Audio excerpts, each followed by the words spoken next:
بسم اللہ الرحمن الرحیم۔ السلام علیکم۔ اشفاق احمد صاحب بتاتے ہیں کہ ایک دفعہ اورنگزیب عالمگیر کے دربار میں ایک بہروپیہ آیا اور اس نے کہا، باوجود اس کے کہ آپ رنگ و رامش گانے بجانے کو برا سمجھتے ہیں شہنشاہ معظم، لیکن میں فنکار ہوں اور ایک فنکار کی حیثیت سے آپ کی خدمت میں حاضر ہوا ہوں، اور میں بہروپیہ ہوں، میرا نام کندن بہروپیہ ہے، اور میں ایسا بہروپ بدل سکتا ہوں کہ شہنشاہ معظم جن کو اپنے تجرِ علمی پر بڑا ناز ہے دھوکہ دے سکتا ہوں، اور میں غچہ دے کر بڑی کامیابی کے ساتھ نکل جاتا ہوں۔ اورنگزیب عالمگیر نے کہا، یہ بات توزیع اوقات ہے، میں تو شکار کو بھی کار بیکار سمجھتا ہوں، یہ تم جو چیز میرے پاس لائے ہو اس کو میں کوئی اہمیت نہیں دیتا۔ اس نے کہا، نہیں صاحب، ہاتھ کنگن کو آرسی کیا، آپ اتنے بڑے شہنشاہ ہیں اور دانش میں اپنا جواب نہیں رکھتے، میں بھیس بدل لوں گا، آپ پہچان کر دکھائیے۔ تو انہوں نے کہا، منظور ہے۔ اس نے کہا، حضور آپ وقت کے شہنشاہ ہیں، اگر تو آپ نے مجھے پہچان لیا تو میں آپ کا دینے دار ہوں، لیکن اگر آپ مجھے پہچان نہ سکے اور میں نے ایسا بھیس بدلا تو میں آپ سے 500 روپے لوں گا۔ ظاہر ہے اس وقت 500 بہت ہوں گے۔ شہنشاہ نے کہا، ٹھیک ہے، 500 میرے لیے کچھ نہیں ہے، منظور ہے، جاؤ۔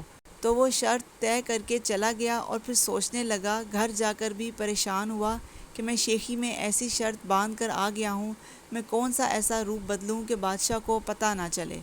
پھرتا پھراتا تحقیق و تفتیش کرتا رہا، لوگوں سے پتہ چلا اورنگزیب عالمگیر ساؤتھ انڈیا میں مرہٹوں پر اور بہمنی سلطنتوں پر اکثر حملے کیا کرتا تھا۔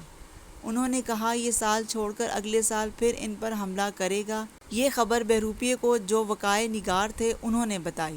اس نے کہا، ٹھیک ہے۔ چنانچہ وہ یہاں سے پیادہ سفر کرتا ہوا اس مقام پر پہنچ گیا جہاں بہمنی سلطنت تھی۔ وہاں جا کر اس نے ایک بزرگ کا روپ دھارا، داڑھی بڑھا لی، سبز کپڑے پہن لیے، بڑے بڑے منکے گلے میں ڈال لیے اور اللہ کی یاد میں ایسا مستغرق ہوا کہ بڑی دیر تک، بہت دور تک لوگوں کو اپنے سحر میں مبتلا کرتا رہا۔ ارد گرد کے لوگ جو تھے بابا پیر کی محبت میں گرفتار ہو گئے، لوگ آنے لگے اور طرح طرح کے چڑھاوے چڑھانے لگے، جیسا کہ ہمارے یہاں کا رواج ہے۔ دور دور تک اس کا نام آنے لگا، لیکن وہ بڑی استقامت کے ساتھ سال بھر اس ریاضت میں مصروف رہا جو بزرگ کیا کرتے ہیں۔ ایک سال کے بعد جب اپنا لاؤ لشکر لے کر اورنگزیب عالمگیر ساؤتھ انڈیا پہنچا اور پڑاؤ ڈالا تو تھوڑا سا خوفزدہ تھا، اور جب اس نے مرہٹوں کے پیشوا پر حملہ کیا تو وہ اتنی مضبوطی کے ساتھ قلعہ بند تھے کہ اس کی فوجیں توڑ نہ سکیں۔ پریشانی کا عالم ہو گیا اور یقین ہو گیا کہ شاید اس کو ناکام لوٹنا پڑے اور اس کی حکومت پر برا اثر پڑے۔ چنانچہ لوگوں نے کہا، یہاں ایک درویش ولی اللہ رہتے ہیں درخت کے نیچے، آپ ان کی خدمت میں حاضر ہوں اور ان سے جا کر ڈسکس کریں، پھر دعا کریں اور پھر ٹوٹ پڑیں۔ شہنشاہ پریشان تھا، بیچارہ بھاگا بھاگا گیا، ان کے پاس سلام کیا اور کہا، حضور میں آپ کی خدمت میں ذرا۔ انہوں نے کہا، ہم فقیر آدمی ہیں، ہمیں ایسی چیزوں سے کیا لینا دینا۔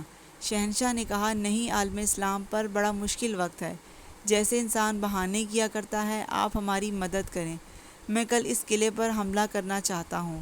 تو فقیر نے فرمایا، نہیں، کل مت کریں، پرسوں کریں، پرسوں بعد نماز ظہر۔ اورنگزیب نے کہا، جی بہت اچھا ہے۔ چنانچہ اس نے بعد نماز ظہر جو حملہ کیا اور ایسے زور کا کیا اور جذبے سے کیا، اور پیچھے فقیر کی دعا تھی اور ایسی دعا کہ وہ قلعہ ٹوٹ گیا اور فتح ہو گئے۔ مفتو جو تھے وہ پاؤں پڑ گئے۔ بادشاہ مرہٹوں کے پیشوا پر فتح مند کامران ہونے کے بعد سیدھا درویش کی خدمت میں حاضر ہوا۔ باوجود کہ وہ ٹوپیاں سی کر اور قرآن لکھ کر گزارا کرتا تھا، لیکن سبز رنگ کا بڑا سا امامہ پہنتا تھا، بڑے زمرد اور جواہر لگے ہوتے تھے۔ اس نے جا کر امامہ اتارا اور کھڑا ہو گیا، حضور یہ سب کچھ آپ ہی کی بدولت ہوا ہے۔ اس نے کہا، نہیں، جو کچھ کیا ہے اللہ نے کیا ہے۔ انہوں نے کہا، آپ کی خدمت میں کچھ پیش کرنا چاہتا ہوں۔ حضور درویش نے کہا، نہیں، ہم فقیر لوگ ہیں۔ اس نے کہا کہ 2 پرگنے کی معافی، 2 بڑے قصبے، اتنے بڑے جتنے آپ کے اکاڑا اور پتوں کی ہیں، وہ ان کو دیتا ہوں، اور زمین اور آئندہ 5 نسلوں کے لیے ہر طرح کی معافی ہے۔ اس نے کہا، بابا یہ ہمارے کس کام کی ہیں، ساری چیزیں، ہم تو فقیر لوگ ہیں، تیری بڑی مہربانی۔ اورنگزیب نے بڑا زور لگایا لیکن وہ نہیں مانا اور بادشاہ مایوس ہو کے واپس آ گیا۔ اس نے اپنے تخت کے اوپر مطمئن ہو کر ایک نیا فرمان جاری کیا۔ جب شہنشاہ فرمان جاری کر رہا تھا، عین اس وقت کندن بہروپیہ اسی طرح منکے پہنے آیا۔ شہنشاہ نے کہا حضور آپ یہاں کیوں تشریف لائے؟ آپ مجھے حکم دے دیتے، میں آپ کی خدمت میں حاضر ہوتا۔ کندن نے کہا نہیں شہنشاہ معظم، اب یہ ہمارا فرض تھا، ہم آپ کی خدمت میں حاضر ہوتے تو جناب عالی میں کندن بہروپیہ ہوں، میرے 500 روپے مجھے عنایت فرمائیں۔ اس نے کہا تم وہ ہو؟ اس نے کہا ہاں وہی ہوں جو آج سے 1.5 برس پہلے آپ سے وعدہ کر کے گیا تھا۔ اورنگزیب نے کہا مجھے 500 روپے دینے میں کوئی اعتراض نہیں ہے، میں آپ سے یہ پوچھتا ہوں جب میں نے آپ کو 2 پرگنے اور 2 قصبے کی معافی دی، جب آپ کے نام اتنی زمین کر دی، جب میں نے آپ کی 7 پشتوں کو یہ رعایت دی کہ اس میری مملکت میں جہاں چاہیں جس طرح چاہیں رہیں، آپ نے اس وقت کیوں انکار کر دیا؟ یہ 500 روپے تو کچھ بھی نہیں۔ اس نے کہا حضور بات یہ ہے جس کا روپ دھارا تھا اس کی عزت مقصود تھی، وہ سچے لوگ ہیں ہم جھوٹے لوگ ہیں، یہ میں نہیں کر سکتا تھا کہ روپ سچوں کا دھاروں اور پھر بے ایمانی کروں۔ تو خواتین و حضرات میں یہ عرض کر رہا تھا کہ بہروپ کوئی بھی صحیح، آپ دعا تو کریں، بے شک اللہ یقین کرنے والوں کی دعائیں قبول کرتا ہے۔ اللہ آپ کو آسانیاں عطا فرمائے اور آسانیاں تقسیم کرنے کا شرف عطا فرمائے۔ اگر آپ کو میری یہ ویڈیو پسند آئی ہے تو پلیز لائک کریں، شیئر کریں اور چینل سبسکرائب کرنے کے بعد بیل آئیکن ضرور پریس کریں تاکہ ہر آنے والی ویڈیو کا نوٹیفیکیشن آپ کو مل سکے۔ جزاک اللہ۔